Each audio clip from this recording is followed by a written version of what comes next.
Hello, Broadway fans. I'm Sam Eckmann of Gold Derby, and I am very excited to sit here with Martin McDonagh, writer of Hangman, which is premiering on Broadway right now. And, when I'm thinking about this play, it's one of the ways that it kind of feels a little bit different than your other work is that it sort of is circling, it's a fictional story, but it's sort of circling real world issues of like capital punishment, which is not always present in there in terms of historical things. How does that affect the way you approach the script? That's true, actually. I haven't really written anything that's even vaguely based on, things that have happened in real life. And it was sort of inspired by some miscarriages of justice at the end of the period of the death penalty in the UK, which kind of swayed public opinion, I think, against capital punishment. But it just used them as a very kind of vague basis to jump off from the story.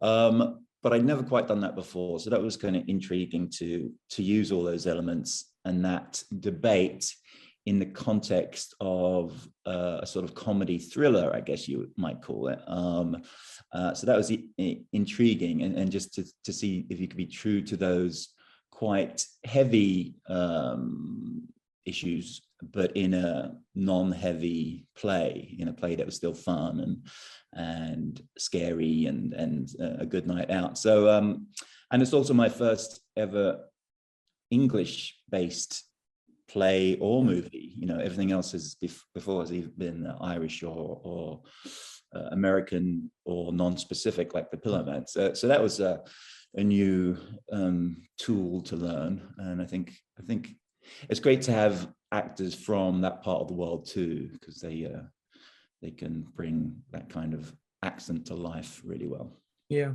Was the historical aspect that you're sort of jumping off point? Where did this idea gestate from in terms of a retired hangman?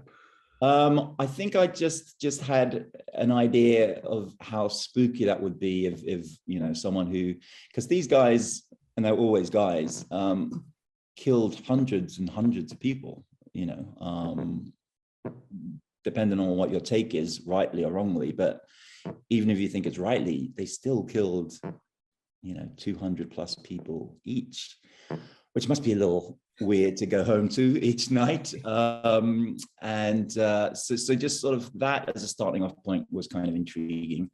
And then to bring into that mix, after a possible miscarriage of justice, a character who seems very similar to one of the people that you hanged. I thought that was kind of an intriguing little device to start off from. Yeah. The speaking of, you described it as a comedy thriller, and I really appreciated the way the script kind of toes this line between like high tension and then high comedy. When you sit down, do you already have kind of the tone in mind? How do you settle on what the tone is going to be?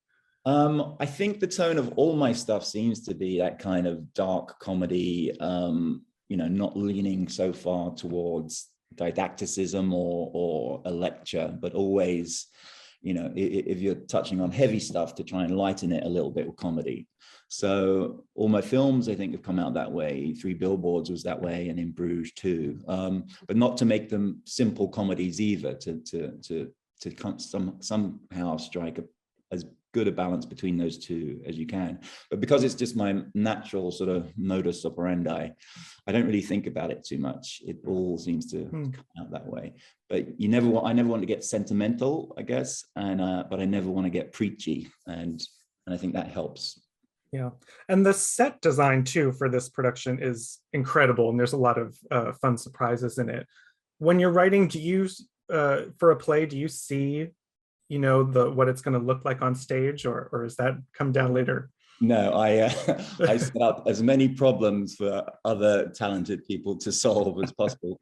So Anna Fleischler did this set, and it's there are aspects of it, of the story, that I didn't know how you could possibly solve these things, you know, because you needed very solid, real sets. There's a prison set, and then there's a pub, and then there's another place I won't mention because it's a little bit of a surprise. But they all had to be solid. They couldn't just be wishy-washy, vague ideas of a cell or a pub. So, and I didn't know how to solve those issues to make these places real. But Anna not only solved them beautifully, but even the changes between those sets are kind of exciting and theatrical in a great way too. Yeah. And I want to ask this next question carefully because I don't want any spoilers. But I really appreciated that I did not see the end of this play coming, and it was surprising and ambiguous. And I often feel that way with your endings. What do you have the ending like clear to you when you start? What goes into sort of making the perfect ending? I never ever know what's going to happen in any of the plays or films, literally. I have this general starting point, but all the way along, I try to sort of keep surprising myself in the hopes that that will surprise an audience too. I figure if I don't know where the hell it's going to go, hopefully an audience won't either. By the middle or the 2/3 in, I think you start getting an idea of how it could land. But I think ambiguity is a good word, because I like to keep most of my stuff that way. I guess because I don't want to hammer my opinions over anyone's head. A little ambiguity helps with that, I think. But no, I didn't know where this story was going to end up. I think I knew, sometimes I know one plot twist in each of the things, you know, something that happens in the middle. So that there was one thing I knew that an audience doesn't know at the start of this play while I was writing it. So I knew that was going to shake things up when that came up. And it kind of does. When you listen to the audiences in the room, in the auditorium, I always hear that moment when you've led them down the garden path a little bit, and they kind of happily, I think, realize that, and things change. Yes, it's very, I think I know what you're speaking of. It's very cool. And this play had a very long road to get to opening night on Broadway. I think you premiered it back in 2015 over across the pond. It was off Broadway, and then the pandemic happened, even though the Broadway previews back in March 2020, it had great word of mouth in the previews, and then it was over, as was everything. Was there fear that this was just gone and it was never going to reach it? What was that period like? Total fear. I mean, it was totally gone in my head, and it was pretty sad because those previews were really getting somewhere and really, really cool and exciting, and the crowds were going for it. But then over the course of, I think, 2 or 3 nights, the crowds got less and less, and the news of the COVID thing was growing more and more. And then suddenly it was all over. And I guess there was a hope that this could all brush over in 2 weeks. And that turned into 2 years.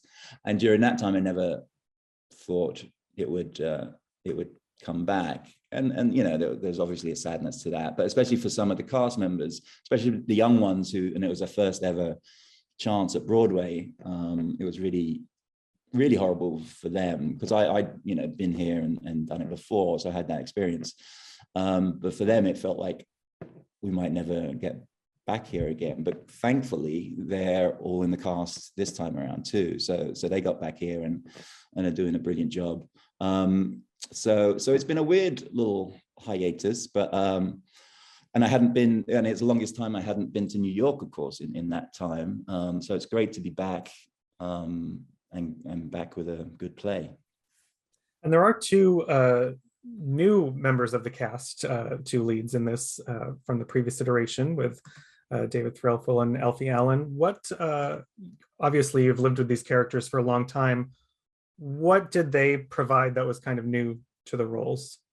It's great to have new people in, because I think they're always kind of exploring the truth of it. Not that the original people weren't, but if you've done it before, you kind of know where the laughs are, so you kind of might gravitate towards that. But the new people always just seek their completely virgin-like version of the truth. And I think that kind of keeps it grounded and maybe a little darker. So Alfie and David, I think, have brought that to it, a little bit more maybe danger and a little bit more menace. But they're great comedians too, so they've got all that stuff in spades as well.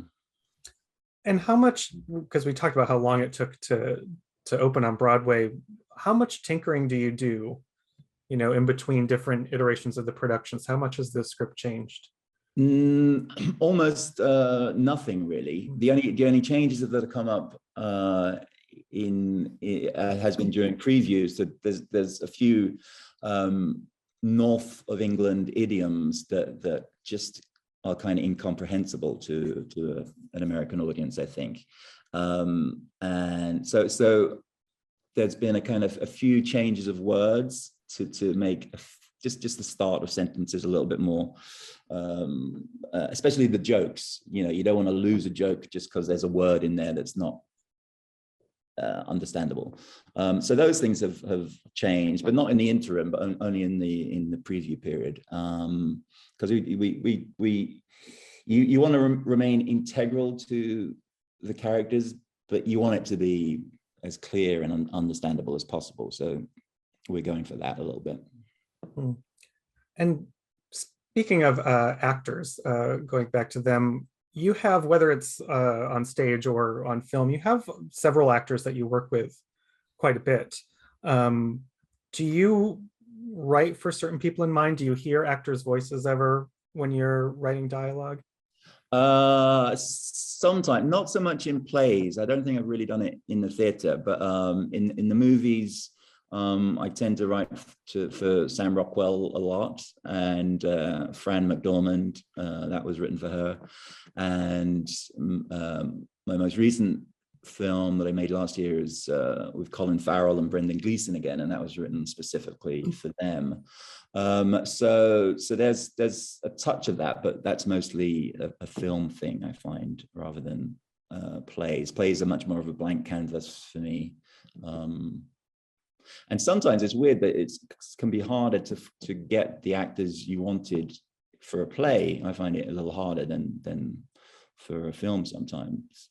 But maybe that's because the film people are old pals and it's an easier thing to get. I'm also kind of wondering what types of plays and playwrights do you look to at all? Because your style, in terms of what you bring to theater, is so different, like in terms of the content that's there. There are these moments, like not many people are able to kind of pull off violence on stage with hangings, or certainly the shootings in The Pillow Man. Where does that come from? Is it sort of a lack of that, and you want to create it on stage? Pretty much, I've always wanted to put something a little exciting on stage, the kind of excitement you see in a movie, I suppose, and the reality of that excitement. And I don't think I've seen too much of it on stage, really. I think most of my theater influences are the same ones from when I started out. So it's Pinter and early Mamet and people like those guys. So it hasn't. I mean, I'm probably not. I'm open to new brilliant things, but I don't really go to the theater as much as I ought to.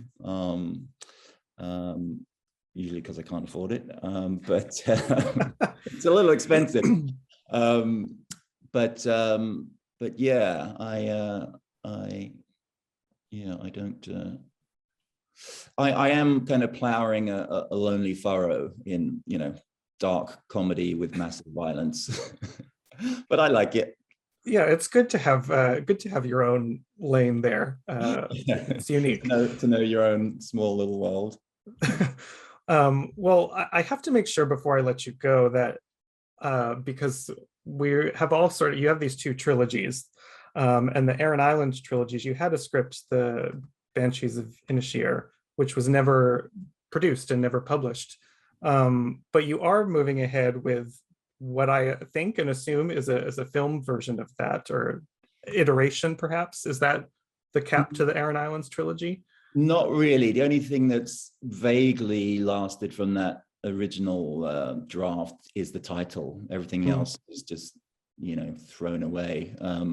And I slagged off that play because it was a terrible play, and that's why it's never seen the light of day. But I did like the title, so I just went back to that to sort of round off that trilogy. But the story is nothing like that original terrible play.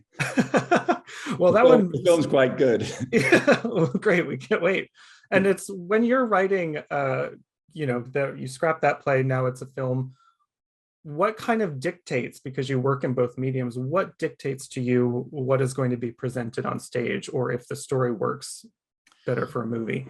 I mean, it's if it's a story that's just set in one room or two rooms and with just 4 or 5 characters, it's going to be a play. I don't really, and if you want to use landscapes and a real town like in Bruges, or the new one is islands off the west coast of Ireland, and you want that to be cinematic, then naturally that's going to lend itself to being a movie. It's as simple as that, really. Well, Hangmen certainly lends itself to a play, and is a fantastic one at that. So congratulations on finally getting here. We're very happy that it made it and has returned and is opening on Broadway. Thank you, Sam. Thanks for having us too. Of course. If you're out there watching, subscribe to Gold Derby and keep in touch with us throughout this Broadway season. Thank you, Martin. Thank you.